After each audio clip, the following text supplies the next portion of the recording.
Así es, escuchando nuevamente el himno de la Marsellesa, como siempre los miércoles a las 3 de la tarde, acá en Tribuna Aprista, a través de Metropolitana Televisión en Lima, y enlazados en directo en la costa norte del Perú a la gente de Pacasmayo y Chepén con Radio Televisión Genial. Vamos a empezar hoy, miércoles 27, con una, para mí, muy buena visita, una muy buena entrevista, la doctora Mónica Yaya Luyo. Un gusto que en su tiempo yo sé que la gente la tiene full, pero que podamos contar con su presencia. Muchas gracias, yo estoy encantada con esta invitación.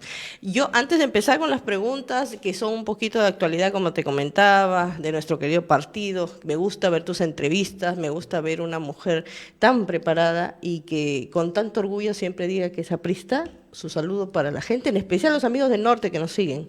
Efectivamente, el norte, que tiene tantos problemas por solucionar, tiene de mi parte un cariño enorme y mi corazón abierto para seguir trabajando con ellos, con Piura, con Trujillo, con Tumbes, con Lambayeque, porque en realidad el trabajo para los peruanos tiene que ser integral. A mí me da muchísimo gusto estar aquí y efectivamente siempre he dicho que soy aprista, porque yo creo que desde el momento en el que asumí personalmente un compromiso de trabajar por la honestidad, por que todos los peruanos tengan por lo menos los servicios básicos que necesitan para continuar desarrollando su vida de manera satisfactoria. En el momento en el que advertí que los apristas tenemos todas las capacidades para hacer un gran trabajo, dije, pues es el momento de decir soy aprista, porque los enemigos del aprismo, aquellos que le tienen miedo al mensaje revolucionario de los apristas, y hablo de revolucionarios demócratas, como lo enseñó Víctor Raúl Ayala-Torre, aquellos que le tienen miedo a esa revolución democrática, igualitaria del aprismo, siempre han tratado de desprestigiarnos. Inventando, desde mi punto de vista, una historia que seguramente tiene algunos protagonistas que pueden haber cometido algunos actos de corrupción, como en otros partidos y como en otros gobiernos, y que de ninguna manera son justificables, pero han tomado esas situaciones como pretexto para desprestigiar al aprismo en general, y contra eso es contra lo que tenemos que luchar los apristas, porque nosotros además debemos sentirnos orgullosos de ser discípulos de un hombre que murió pobre, que vivió pobre, que no tuvo miedo de ser revolucionario, que puso su vida, su libertad, que tuvo que irse del Perú, precisamente por ser un revolucionario demócrata que quería la igualdad y la justicia social para todos. Claro que sí. Mónica, tú siempre visitas frecuentemente la base, lo vemos en las redes sociales, ya sea no solamente para temas partidarios, sino para temas de actualidad, como siempre se tiene que ser, ¿no? Visitar al pueblo, y las noticias a veces no llegan tan directas, y hacerles entender cuál es la situación real. También has visto en esta celebración de los 100 años del APRA, como que la gente ya un poquito está saliendo ya de nuevo a los locales, están con ese ánimo, pero ¿cómo recuperar completamente tú como parte del partido, como una representante importante, recuperar la confianza que ya perdimos? Porque es la realidad, perdimos la confianza tanto del pueblo como de los mismos militantes. Yo creo que tal vez se ha perdido la confianza en algunos mensajes equivocados que se han dado dentro de nuestra militancia y dentro de nuestra dirigencia. Yo advierto cierto temor de algunos dirigentes de retomar ese mensaje y ese ejemplo de Víctor Raúl Ayala-Torre de defender a los más oprimidos, a los más pobres, y a veces hasta utilizan algunos de nuestros conceptos como espacio-tiempo histórico para justificar un viraje hacia una personalidad que no es la aprista. Eso ha hecho efectivamente perder confianza a la militancia y a muchos ciudadanos que, sin ser apristas, sí tienen una simpatía o sí creen de algún modo en el mensaje de Víctor Raúl Ayala-Torre. Yo creo que el principal problema que nosotros tenemos que resolver en estos momentos es, en primer lugar, el de recuperar nuestra identidad. No tener miedo de defender al más oprimido, porque muchos creen que si defiendo al más oprimido ya voy a parecer radical. Los radicales no son demócratas, los apristas somos demócratas. En consecuencia, Una de las primeras cosas que tenemos que hacer los apristas, yo creo que es identificar con mucha claridad y orientados por los principios y por la vida de Víctor Raúl Haya de la Torre, quién realmente es aprista, quién vive como aprista, quién siente como aprista, quién está dispuesto a sacrificarse como aprista, quién está dispuesto incluso a exponer su vida como aprista por el Perú y por aquellos peruanos que quizás no conocemos, por aquellos peruanos que hasta podrían ser políticamente nuestros antagonistas, porque los apristas defendemos sobre todo principios, ¿no? Entonces, yo creo que en ese camino debemos ir, pero hay muchos apristas de todas las generaciones, desde los que tienen la juventud acumulada, los mayores, hasta los menores, que yo siento que tienen confianza cuando hablan conmigo, cuando hablamos. Percibo una conexión sentimental con apristas y con no apristas, esa conexión sentimental que nos permite identificar que tenemos problemas en común, esperanzas en común, ilusiones en común, que por lo menos nos hermanan como para tratar de encontrar juntos un mejor camino para todos los peruanos. Claro que sí. Durante estos meses hemos visto muchas marchas, seguimos viendo gente frente al Congreso, los mineros, carreteras cerradas, el tema de la policía, de los asesinatos. Y yo se lo dije a Belén, la he tenido entrevistada acá, ¿por qué todavía el partido no se manifiesta con una postura ante las marchas, ante la corrupción, ante lo que sale del Congreso, ante sale la presidenta? ¿Crees que es necesario como partido histórico que ya tenga una postura en defensa de los derechos que se vulneran a los ciudadanos? Efectivamente, porque quien dejó de defender a los peruanos, a los más humildes, quien dejó de defender a aquellos que son víctimas de abuso, como por ejemplo los pescadores artesanales que no pueden trabajar en el mar desde Ventanilla hasta Chancay porque Repsol ha contaminado nuestro mar. Quien tenga miedo de defender a los más humildes, dejó de ser aprista. Entonces, yo creo que quizás nuestra dirigencia, parte de la dirigencia, no todos, pero parte de la dirigencia está algo adormecida, ¿no?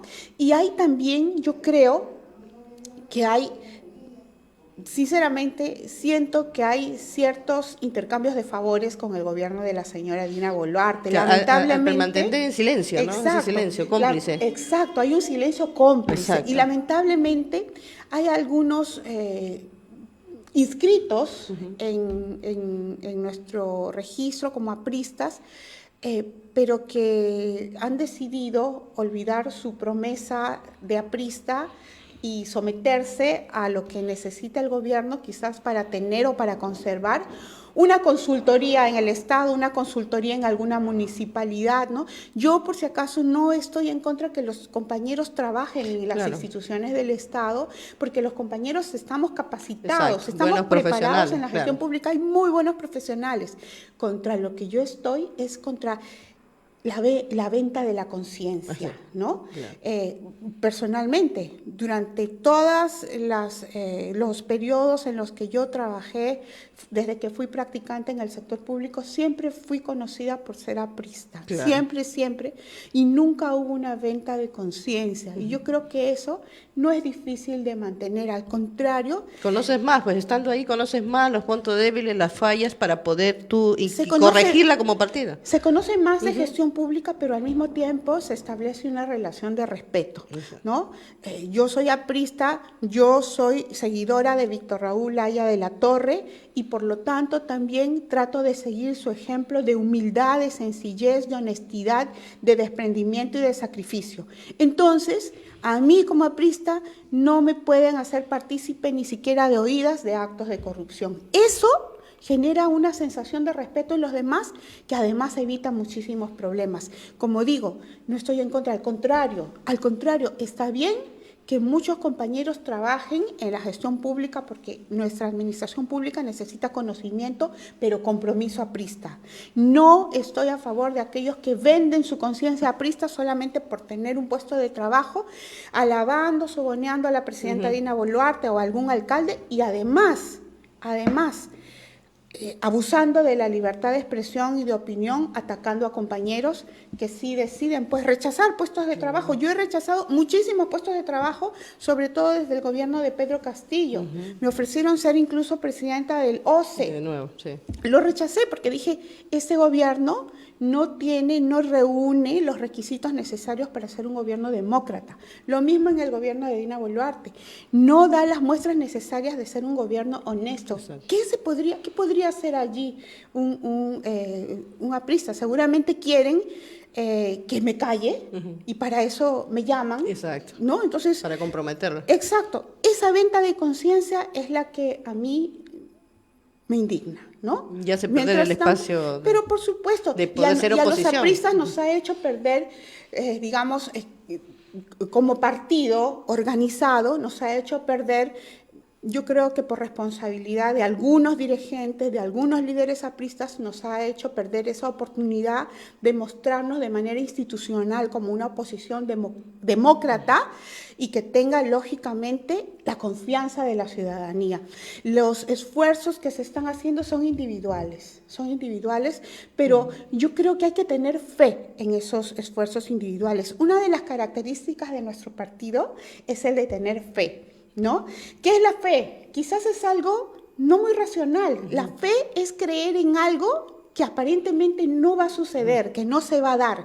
Pues yo creo que debemos tener fe en esos actos que de manera individual, y bueno, y en algunos casos ya se están agrupando, ¿no? Ya hay algunos grupos de apristas que sí están decididos a luchar contra la corrupción, contra esa venta de conciencia, ¿no? Entonces yo creo que hay que confiar en esos nuevos grupos que se han generado, en esas corrientes pro honestidad que se están generando dentro de nuestro partido y que fue la inspiración de nuestros mártires, de aquellos que fallecieron durante la peor época del terrorismo y que murieron gritando viva el Perú y viva el APRA, ¿no? Y que fue la inspiración de los apristas de los tiempos aurorales y que fue la inspiración también de Víctor Raúl Haya de la Torre. Yo tengo fe en nuestro partido, tengo fe en nuestra doctrina y tengo fe en los militantes honestos de nuestro partido. Eso es así, la fe es la que mueve montañas. Tú tuviste una visión, porque he visto, siempre te sigo en las entrevistas, y ya hace 3 años denunciabas lo que ahora escuchamos todos los días, corrupción. Y corrupción directamente por parte de Dina, desde que ya postulaba, de que era vicepresidenta, por el tema de la RENIEC, por los cobros indebidos. Y tú tenías ya bien clavado que ese personaje iba a terminar como está ahorita, ¿o no pensabas que iba a ser tan descarada su gestión? Era evidente, era notorio. Yo creo que hay situaciones en las que algunos quieren hacerse los ciegos, ¿no? Solamente para recordar algo. Lógicamente, cuando fui funcionaria pública hasta el año 2011, las denuncias por actos de corrupción que yo hacía, digamos que se limitaban a la institución en la que yo estaba y reportaba yo a mis superiores, ¿no? Reviso ahora mis documentos antiguos y digo, Dios mío, en ese entonces tenía 26 años, realmente qué valiente para hacer esa denuncia, ¿no? Bueno, el asunto es que cuando dejé de trabajar, ya casi a punto de dejar de trabajar en el sector público, decidí salir a hacer ya las denuncias de manera mucho más difundida a través de los medios nacionales que me querían entrevistar. Y en ese entonces, en el año 2011, denuncié que Nadine Heredia había llegado al gobierno asaltando el OCE, el organismo encargado de supervisar las licitaciones. Y lo denuncié cuando Nadine Heredia era la rockstar de ese momento, ¿no? Alabada incluso por muchos periodistas. Visité medios de comunicación y les enseñé pruebas de mis sospechas de la honestidad, porque ellos decían su lema, su eslogan de Ollanta Humala y de Nadine Heredia decía, en la honestidad está la diferencia. Y les demostraba los indicios, mejor dicho, les mostraba los indicios de que eso era falso. No me creyeron, mira cómo pasaron los años y se cumplió lo que advertimos. Lo mismo sucedió con Martín Vizcarra, cuando todos pensaban que era el héroe nacional, lo denunciamos. Lo mismo sucedió con Pedro Castillo, con Aníbal Torres, cuando denuncié el contrato de 14 millones de soles que ganó su hermano siendo el ministro de Justicia, y cuando denuncié también el contrato de la ex ministra María Antonieta Alba, de su padre, con el Estado peruano. Todo lo que hemos dicho se ha ido evidenciando, porque ya los indicios estaban claros. Lo mismo ha sucedido con la señora Dina Boluarte. Ahora, aquellos que fueron sus socios desde el año 2023 quieren hablar de vacancia, cuando ya pasó demasiada agua bajo el puente, ¿verdad? ¿Por qué lo hacen? ¿Porque realmente están pensando en el Perú? No, simplemente porque ahora sí ya quieren deslindar, porque ya ven próximas las campañas electorales y quieren ahora aparecer con su gran sonrisa diciendo seguramente que son oposición y que están a favor de la vacancia de Dina Boluarte, utilizando una gran preocupación de los peruanos nuevamente con fines personales. ¿Creen que es fácil zafarse? O parece de que la gente no se diera cuenta, ¿no? De zafarse cuando han estado en todo ese grupo intrigoso, o que Dina ha sido cajera de Cerrón y no se acuerdan. Ahora sí. Ahora sí se acuerdan, ¿no? Yo creo que ellos aprovechan que los peruanos en general estamos preocupados por sobrevivir, por la salud. En clínicas y en hospitales no hay camas para atención de emergencias. O sea, ya no estamos hablando solamente del sector público en materia de salud, estamos hablando también del sector privado en materia de salud, en donde hay tantos abusos contra los peruanos, contra quienes incluso pagan un seguro privado. Hay demasiados abusos. Estamos preocupados por sobrevivir, estamos preocupados por la educación. Cada vez que empieza el año escolar hay niños aquí en San Juan del Lurigancho que no tienen un aula en donde llevar sus clases.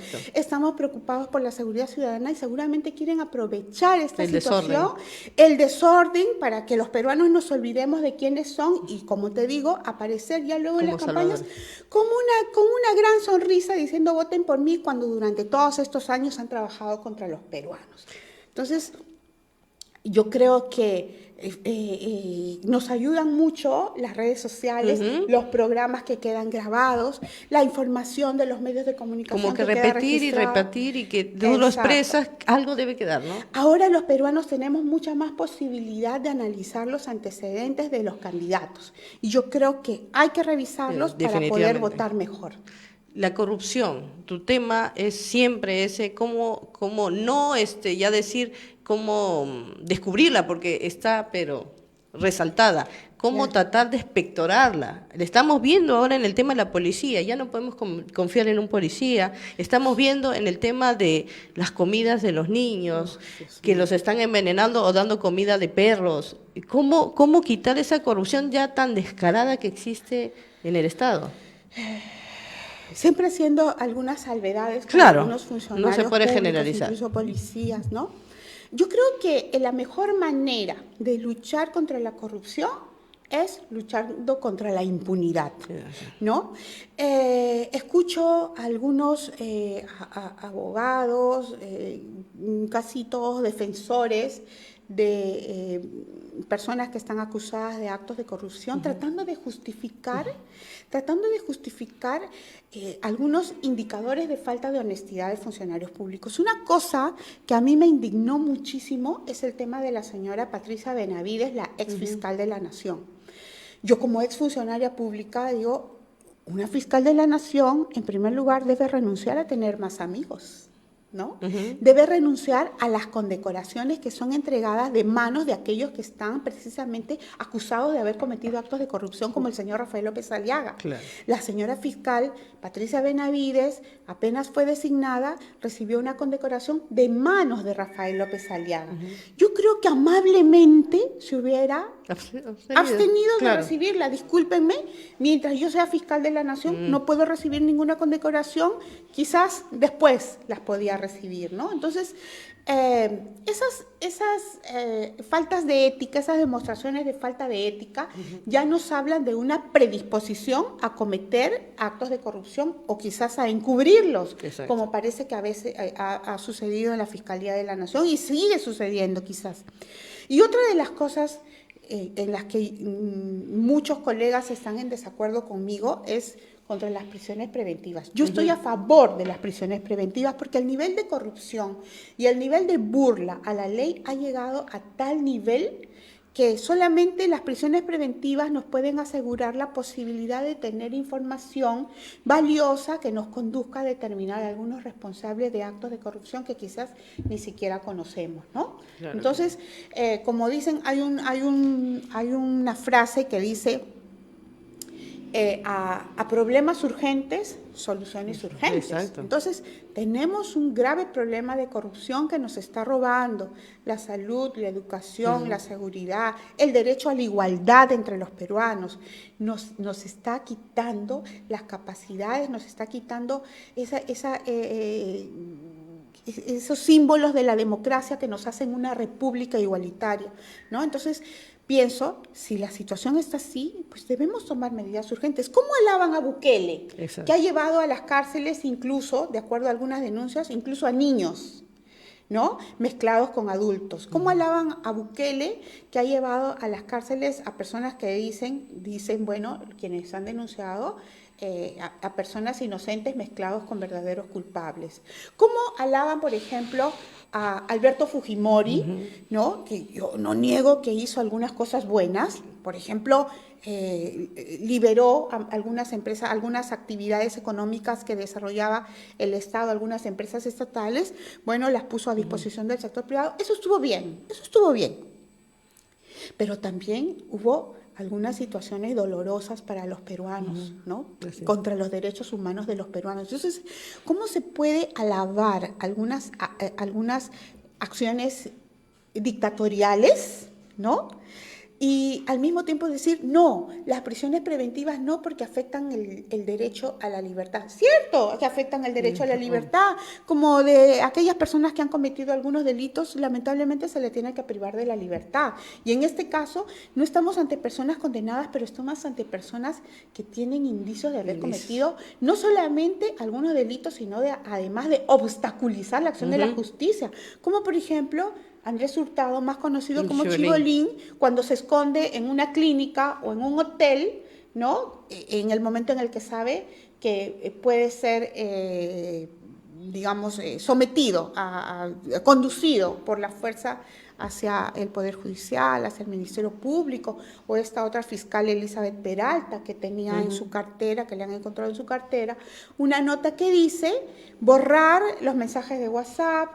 Al mismo tiempo desaparece un teléfono que es el que frecuentemente usaba. Entonces ya estamos ante indicios de obstaculización de la acción de la justicia que yo creo que hacen necesaria la prisión preventiva. Exacto. No en todos los casos, sí, pero en algunos casos sí. Entonces la prisión preventiva no es mala per se, al contrario, bien utilizada, bien analizada, yo creo que nos ayudaría a luchar contra la impunidad y a reducir los niveles de corrupción en nuestro país. Tú que perteneces a un partido bien organizado, histórico, y estás diariamente, no solamente en el tema del Estado, sino compartiendo con varios, ¿qué obstáculos y qué desafíos ves como para que una mujer asuma cargos políticos grandes, porque lo vemos muy poca participación?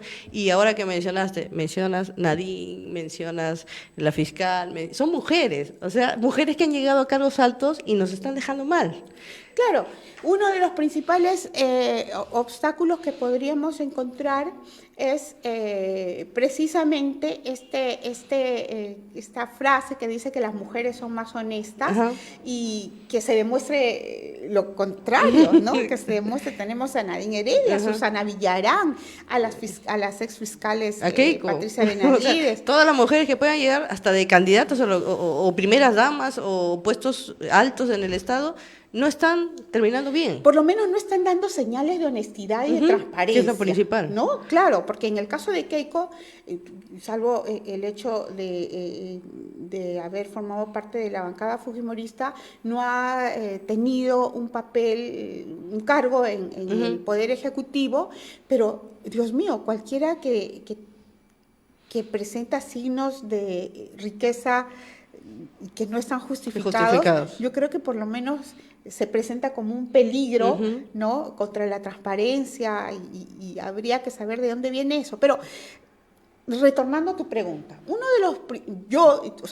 déjame hablarte fuera de la, ¿cómo se dice? Fuera de las definiciones vagas, fuera de la teoría. Déjame hablarte fuera de la teoría, voy a hablarte de la práctica. Una de las principales cosas que yo he encontrado en la carrera política de una mujer es el ataque a través de mujeres, ¿no? A veces quien está detrás de algunos ataques es un hombre que utiliza mujeres para atacar a otra mujer. Claro, porque ante la opinión pública que un hombre ataque a una mujer se vería muy mal. Exacto. Entonces, ¿qué es lo que hace? Utiliza a mujeres como si fueran sus empleadas. Y las envía a atacar a otra mujer que puede ser una contrincante democráticamente, políticamente hablando, ¿no? Entonces, esas son las situaciones que yo he encontrado y claro, muchísimas faltas de respeto a las mujeres simplemente porque no se está de acuerdo con ellas. Y hay otra cosa. Se utilizan mucho muletillas, ¿no? Para desprestigiar a una persona. Dicen, sí, es traidor o es traidora. ¿Por qué es traidor? Porque traicionó a tal o cual. A ver, vamos a ver, ¿en qué consiste esa famosa traición? ¿A qué tenemos que ser leales? ¿A nuestros principios apristas? ¿O a una persona que haciéndose pasar por aprista, más bien está utilizando al APRA como mercadería, como moneda de cambio a favor de otros beneficios políticos y personales? O sea, a una persona que utilice el APRA como moneda de cambio no se puede ser leal. No. De ninguna manera. Entonces, en el desarrollo político de cualquier persona, hombre o mujer, es necesario preguntarse a quién estoy sirviendo en estos momentos, a qué estoy sirviendo, qué es lo que yo quiero, qué es lo que yo anhelo para mi partido y para mi país, cuáles son los principios que yo defiendo, cuál es el ejemplo que yo debo seguir. Al asumir un cargo público, definitivamente, al asumir un cargo público y también tiene más responsabilidad. Sí, pero también al asumir un papel político.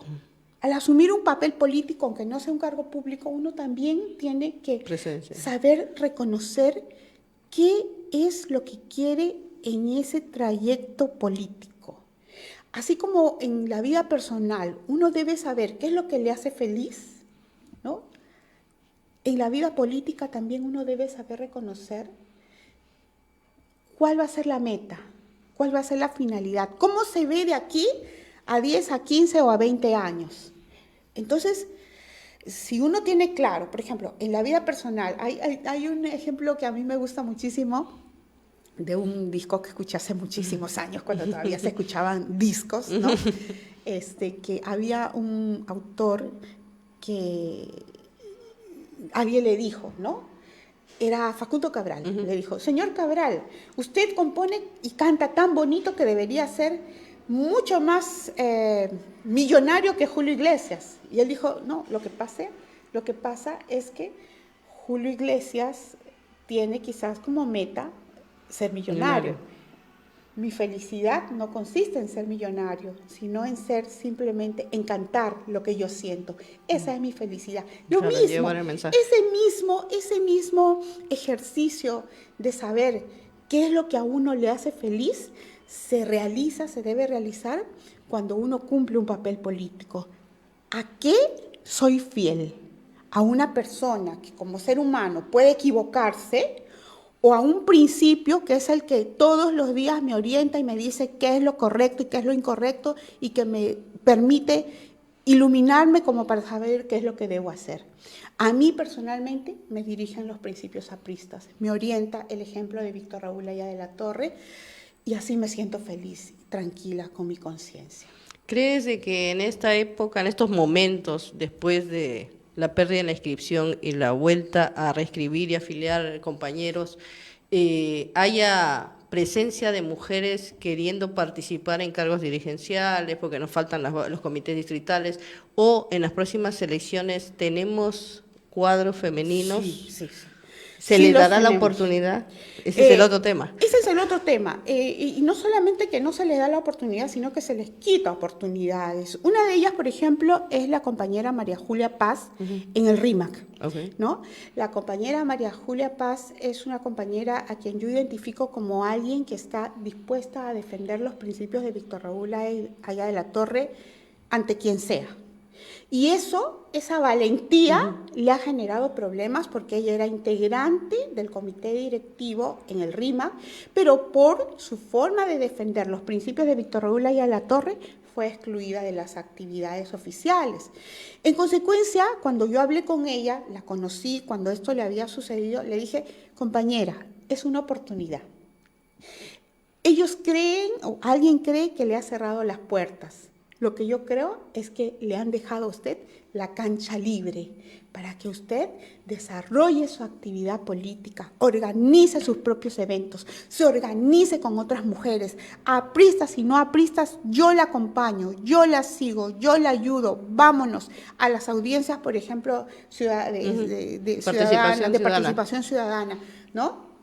Entonces, el principal obstáculo que tenemos que superar las mujeres es el de creer en nosotras mismas, ¿no? Creer en nosotras mismas y darnos cuenta que cuando alguna puerta se cierra, se queda todo el terreno libre para nosotras, para que podamos actuar de manera consecuente con nuestros principios. Y están María Julia Paz, está Verónica Chen, es una militante aprista que por culpa de una negligencia médica ha perdido parte de la vista, pero cuando ella organiza actividades en Magdalena, en donde es una militante muy reconocida, y fuera de Magdalena, incluso hemos trabajado juntas en defensa de los derechos de algunos otros peruanos que han sufrido también negligencias médicas.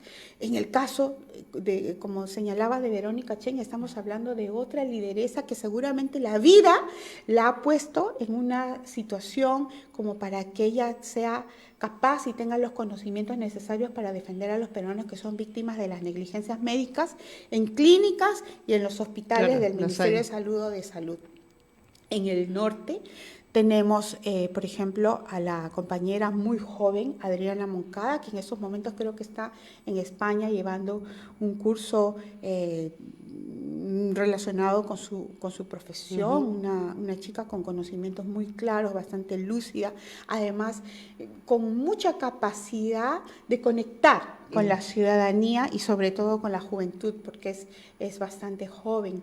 Entonces, es como que salir de la zona de confort de los locales, ¿no? Hay algunos compañeritos que creen, en cuatro paredes, ellos se revientan cohetes, pero no salen más allá. Y hay muchos que sí tienen la cercanía con su comunidad, pero que se les bloquea el trabajo. Sí, es cierto. Yo creo que se les bloquea el trabajo, pero como muchas veces han tratado de bloquearme a mí, ¿no? Entonces, pero quien cierra una puerta no es el dueño de todo el mundo. De todo el mundo, no es el dueño de todas las pelotas, ¿no? Sí, así entonces, una sola busca a veces su espacio de desarrollo personal y político. Entonces, confianza. Hay que tener confianza en nosotras mismas, pero sí hay que hermanarnos entre mujeres. Mira, hace poco se ha recordado el Día Internacional de Erradicación de la Violencia contra la Mujer. 25 de noviembre. Hay muchas mujeres de todas las tendencias políticas, de todas las condiciones socioeconómicas, de todas partes del país que son de algún modo víctimas. De la violencia, psicológica o física. Dios mío, si yo encuentro a una mujer calificada, como les gusta calificar a algunas personas, ¿no? Digamos que la califican como caviar, o a una mujer calificada como fujimorista extrema, de, ¿cómo se llama ese grupo? La Resistencia, digamos. La encuentro golpeada, ¿cómo no la voy a abrazar? ¿Cómo no me voy a poner a su lado? ¿Cómo no le voy a preguntar cómo puedo ayudarla? Entonces yo creo que es También hay, así como hay momentos en los que hay que debatir y hay que tener confrontación, hay que enfrentarse a algunas ideas que desde mi punto de vista pueden hacer daño a la democracia, yo creo que también hay momentos en los que uno debe despojarse de todas esas cosas y abrazar a las mujeres que nos necesitan. Entre todas nos necesitamos, sí, en realidad, ¿no? Entre todas nos necesitamos. Y ahora más que nunca, con ahora todo lo que más está que, pasando. Dios mío, realmente las noticias nos hacen ver. Ya no estamos hablando solamente de trata de blancas, ni de secuestro, ni feminicidio, estamos hablando incluso en el último caso con el policía de tráfico de órganos. Así es. Entonces, ¿qué está pasando?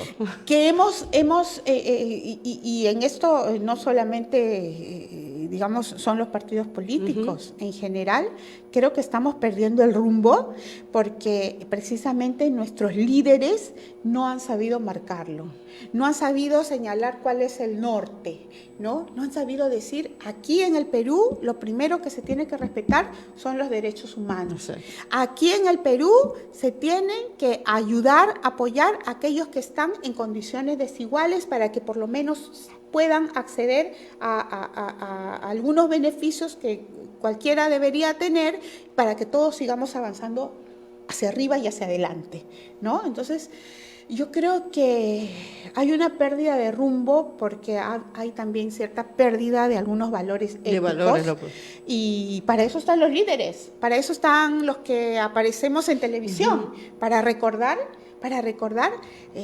cuáles son qué es lo bueno, qué es lo correcto, hacia dónde debemos avanzar, cómo debemos vernos como una sociedad que respeta los derechos humanos de los demás. Mira, y eso se da en la vida cotidiana. Sí. A veces no es necesario salir en televisión o tener un cargo público o tener un liderazgo político. Empezando en tu cuadra, en tu comunidad. Hay una cosa que a mí me llama muchísimo la atención y discúlpenme que a veces tome algunos ejemplos de la vida diaria, ¿no? Cuando caminamos por la calle, noto que a veces algunas personas caminan tan rapidito que ¡pum!, empujan a otra que va caminando. Y pasa. Aquí en el Perú, pocas veces alguien se detiene y pide disculpas. Poco. Cosas como esa nos revelan que disminuye el nivel de respeto hacia otros seres humanos. Se ha perdido. ¿No? Entonces, si en esas cosas tan pequeñas, pero lo vemos, Mónica, irrespetuosos, en los ceder los asientos de hace mucho tiempo, lo vemos en el hombre a la anciana, al embarazo, ya no se ve eso. Exacto, y falta realmente una guía moral, ¿no? Cuando yo subo a los micros, por ejemplo, ¿no? Alguien me ve subir y le dice a un escolar o una niña, párate para que se siente la señora. Un momentito, disculpe, aquí, entre ese niño y la señora, el más vulnerable es ese niño o esa niña. Déjelo, por favor, sentado. Claro. Entonces, se necesitan guías morales, guías éticas que nos recuerden a los peruanos quienes necesitan ayuda y que nos recuerden que debemos y podemos ser solidarios, ¿no? Con esas pequeñas demostraciones de respeto hacia los demás en la vida diaria, yo creo que empieza a cambiar nuestro país. Una vez yo estuve viendo un programa de Beto Ortiz y estuvimos conversando con él y lo felicité por ese trabajo, no sé si lo sigue haciendo, yo espero que sí, ese trabajo que hacen los penales, con algunos internos, ¿no?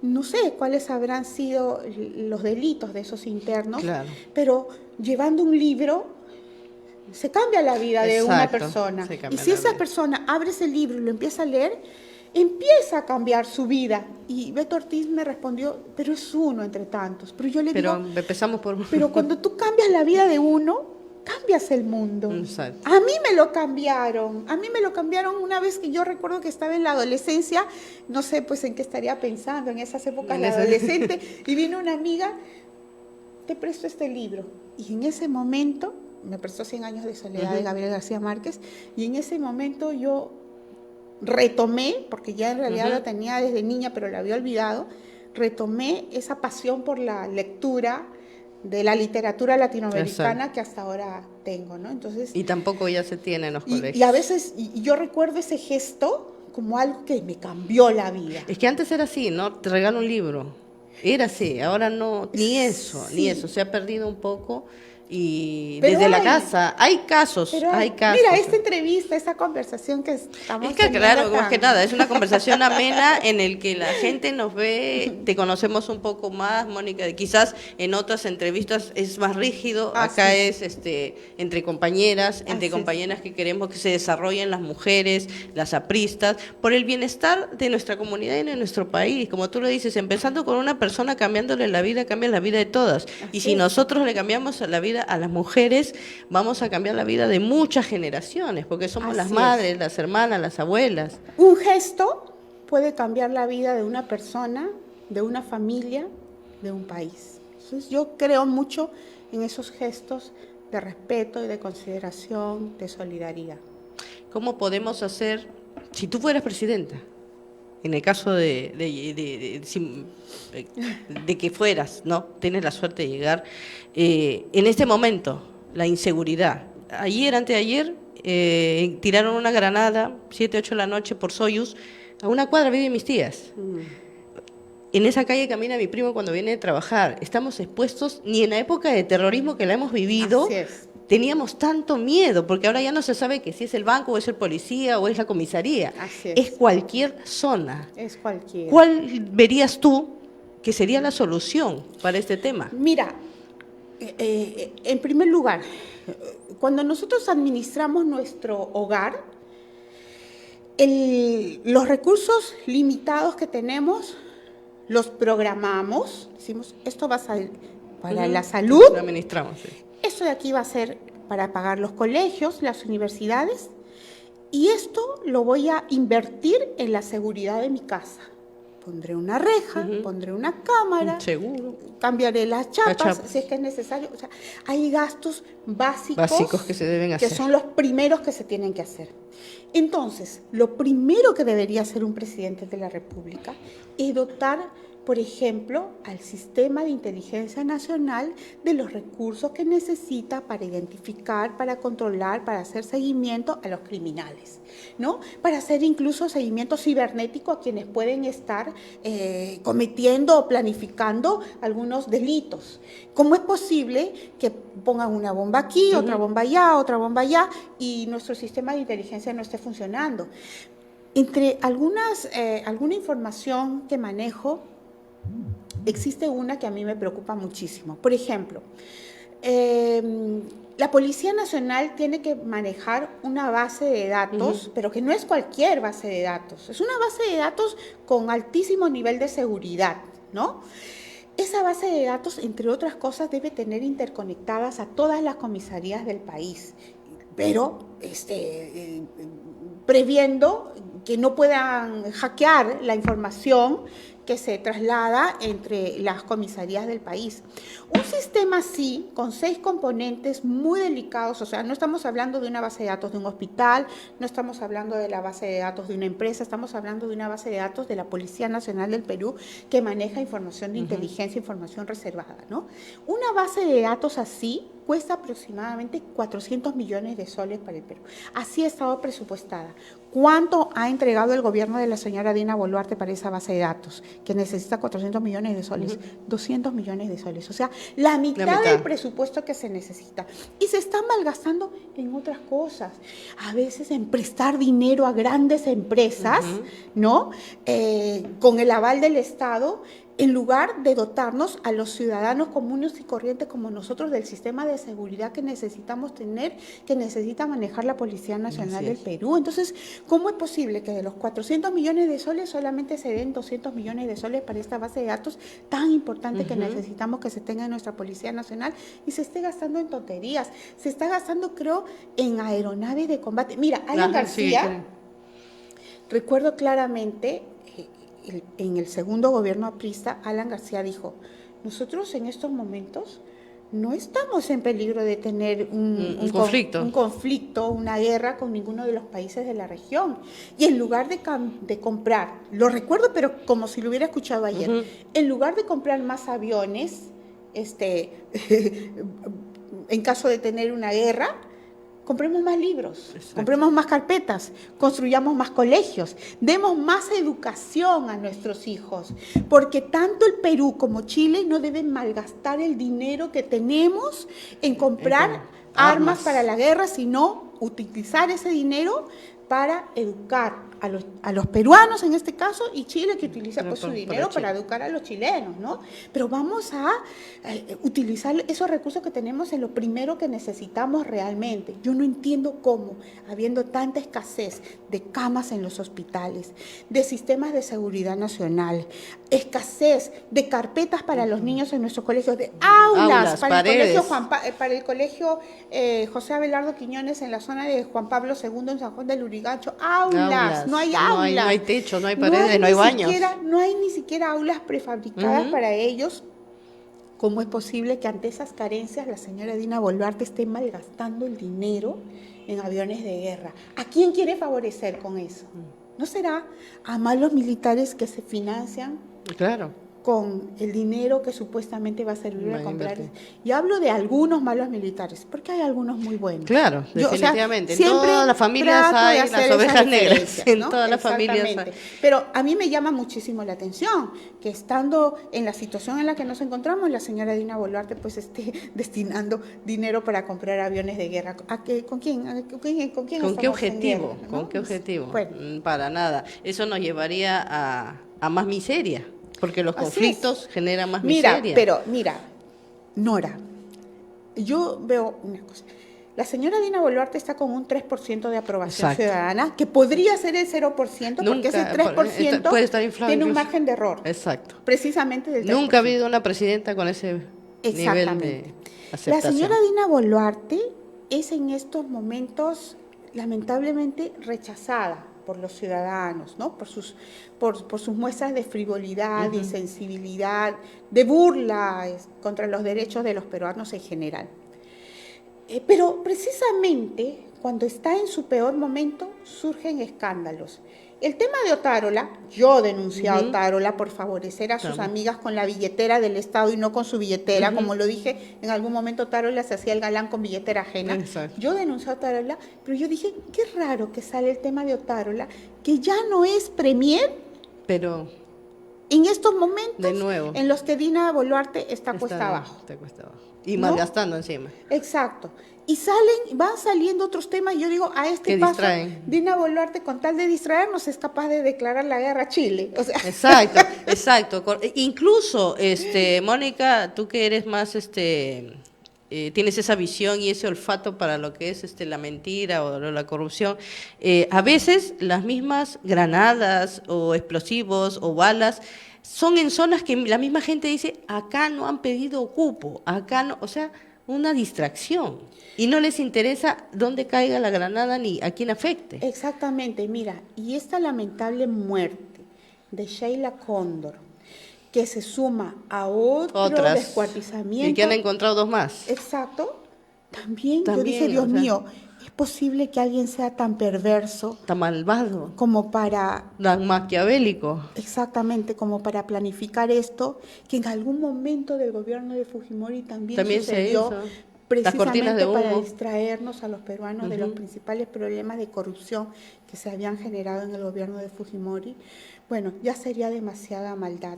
Lo cierto es que hay mujeres que siguen faltando en estos momentos en sus familias, que nunca van a ser recuperadas, y sobre todo que hay muchos niños que quedan huérfanos, padres, ancianos, que realmente no tienen pues el respaldo del Estado. Nadie les va a dar el consuelo que ellos necesitan, pero por lo menos pues ese abrazo, esa seguridad que se les pueda dar de atrapar, de llevar a la cárcel a los asesinos, ¿no? Y de darles la pena que les corresponde según el Código Penal.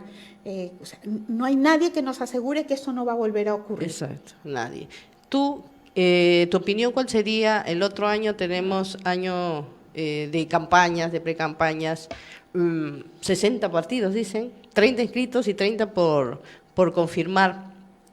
¿Qué consejo a los ciudadanos para que no sigan cometiendo los mismos errores de poner a alguien que no deben en un cargo, ya sea de presidente, de congresista, también estamos en regionales, estamos en alcaldías.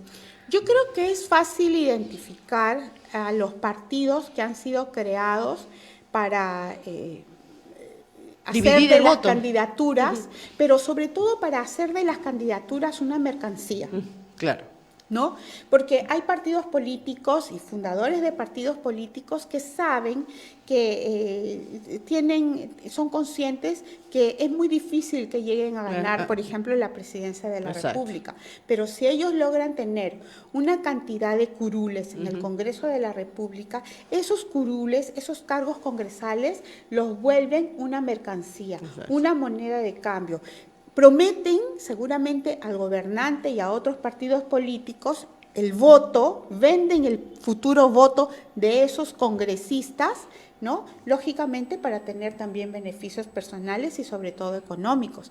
Entonces yo creo que es fácil, como por ejemplo el partido del señor Acuña, César Acuña, yo creo que él sabe que su mercancía, su mercadería son esos puestos congresales. Yo invitaría a la población a no votar por ese partido. No voten por ese partido político porque se ha convertido en una empresa. Exacto, Lo un mismo negocio. que otros partidos en un negocio como Podemos y otros partidos, como incluso en donde lamentablemente hay dos miembros de las Fuerzas Armadas, creo que se llama Transparencia y Democracia, algo así, Sí. ¿no? Entonces, esos partidos políticos se han convertido en negocios y por lo tanto no hay que votar por esos partidos políticos, por los candidatos de esos partidos políticos. No, ya no podemos votar. Muchas veces, y esa es obra lamentablemente también de Fujimori, se ha cuestionado a los partidos tradicionales. Exacto. Los partidos tradicionales son como, por ejemplo, la Coca-Cola, discúlpenme la pregunta. Claro. ¿No? La Coca-Cola. Si Pero hay ya la algo que conoces. reclamar, uno sabe a dónde ir a reclamar y Exacto. quiénes van a responder por la una, garantía una obligación incumplida. Exacto. ¿No? O En que te cambio, con afecte. estos partidos, dígame ahorita, ¿dónde está ese famoso partido nacionalista de Ollantumala? ¿A quién le vamos a reclamar quién? los actos de corrupción de Ollantumala y de Nadine Heredia? ¿En dónde está el partido de La Chacana? ¿A quién le vamos a reclamar los actos de corrupción de Alejandro Toledo? Eso es. Esos partidos que nacen para vivir 5 años no tienen ninguna garantía. Entonces, ese es otro de los filtros, ese es otro de los análisis que tienen que hacer nuestros hermanos peruanos. Mi hermana, claro que sí. Mónica, yo pensé que íbamos solamente a quitarte media hora de tu tiempo, pero No, ya por favor. estamos en una hora Sí. porque ha sido muy amena, nos están comentando varias gente de distintas zonas. Gracias. En esta parte final quisiera tu mensaje directamente a todos los compañeros y que se sientan orgullosos como tú siempre de decir que eres aprista y que nada nos puede quitar el orgullo de pertenecer a un gran partido histórico. Absolutamente. Yo soy muy orgullosa de ser aprista, de ser hija y nieta de apristas. Estoy orgullosa del sacrificio que han hecho no solamente mis familiares, sino los apristas en general. Yo les envío un abrazo muy grande a aquellos apristas mayores, por quienes el APRA todavía vive, aquellos apristas que se sacrificaron, que tienen una vida muy sencilla y muy humilde, a ellos les envío un gran abrazo, a los apristas que están presentes en las organizaciones sociales, en los comedores populares, en las asociaciones, por ejemplo, en lo del vaso de leche, a las apristas que dirigen estos comités que se organizan para dar de comer a niños y ancianos en muchos asentamientos humanos, a las apristas que se organizan también para participar en las audiencias ciudadanas que se dan en las municipalidades, a los apristas, a todos los apristas que están presentes, por ejemplo, en los mercados populares, como en el de mis amigos del mercado minorista número 1, más conocido como La Parada, a todos los apristas que están presentes en las organizaciones sociales, les agradezco porque gracias a su trabajo sencillo, muchas veces anónimo, el APRA sigue presente en el corazón de los peruanos. Y a todos los apristas les pido fe en nuestro partido y fe en aquellos que estamos haciendo un trabajo siguiendo el ejemplo revolucionario de Víctor Raúl Haya de la Torre. No hay que tener miedo de llamarnos revolucionarios. Nosotros somos los representantes de la Alianza Popular Revolucionaria Americana. Y aquel que diga que el espacio-tiempo histórico nos obliga a estar del lado de los más fuertes, del lado del gobierno, pues les está mintiendo. Eso no es hacer aprismo, eso no es ser sacrificado, eso no es seguir el pensamiento y el ejemplo de Víctor Raúl Haya de la Torre. Los apristas hemos nacido para ser sacrificados, por eso somos valientes, para pelear por los más pobres, por los más sencillos, por los oprimidos. Nuestro lugar es en la izquierda democrática, siempre defendiendo las libertades y la justicia social. Sigamos teniendo fe en nuestro partido. Muchas gracias, Nora. Muchas gracias, No sabes Mónica. cómo me ha gustado estar aquí y que me dejes hablar tanto. No, definitivamente yo estoy muy contenta de haberte conocido en persona y que haya llegado el mensaje a través de Tribuna Aprista, que es un pequeño aporte que queremos dar nosotros para acercarnos un poquito más a nuestros compañeros y al pueblo. Y también los mensajes que hay de las actividades, el domingo 1 de diciembre, 8:30, gran desayuno pro Navidad del Niño en la Comisión Centenario de Independencia. También desde Arequipa nos dicen los jueves culturales, como siempre, a las 7 de la noche, la gesta ambiental para salvar el Valle de Chilina, con Jorge Iriondo Valdés. Y hoy estamos a las 6 de la tarde por el Día de la Fraternidad Chapista. Quique Tello nos ha invitado a las 6 de la tarde en el patio de deportes aquí en Alfonso Ugarte, entonces estaremos más tarde. Y como siempre, regresamos el próximo miércoles a las 3 de la tarde a través de Metropolitana TV. Nos vamos con unos videitos. Gracias. Seamos leales al aprismo, compañero, el partido que ha de salvar al Perú.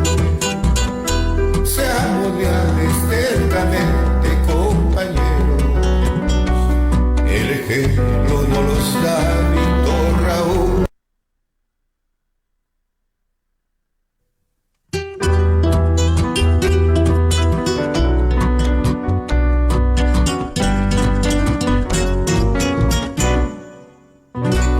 Seamos leales al aprismo, compañero, el partido que ha de salvar al Perú. Seamos leales cercamente, compañero, el ejemplo no los da Víctor Raúl. Ni la cárcel, ni el destierro, ni la muerte han logrado quebrantar nuestro ideal, porque somos de Iberoamérica Baluarte, el partido de la gran revolución, el APRA, legión de valientes, este continente quiere unificar los pueblos de Allende del Caribe, de aquel de los Andes, al fin seguirán. Los pueblos de Allende del Caribe, de aquel de los Andes, al fin seguirán. De Bolívar y Haya de la Torre, el mismo camino de la libertad. Y de Bolívar y Haya de la Torre, el mismo camino de la libertad.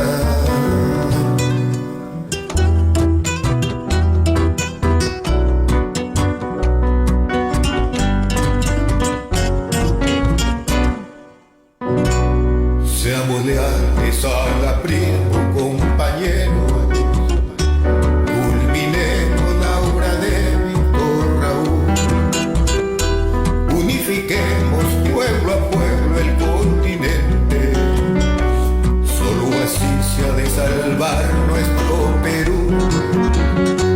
Tantos años de combate denodado han templado del aprismo su valor. Ni tiranos, ni sirvientes, ni traidores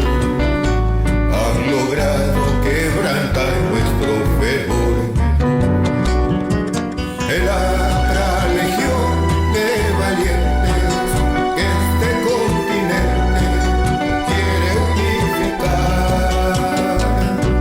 Los pueblos de allá del Caribe, de aquel de los Andes, al fin seguirán. Los pueblos de allá del Caribe, de aquel de los Andes, al fin seguirán. De Bolívar y allá de la torre, el mismo camino de la libertad. Y de Bolívar y allá de la torre, el mismo camino.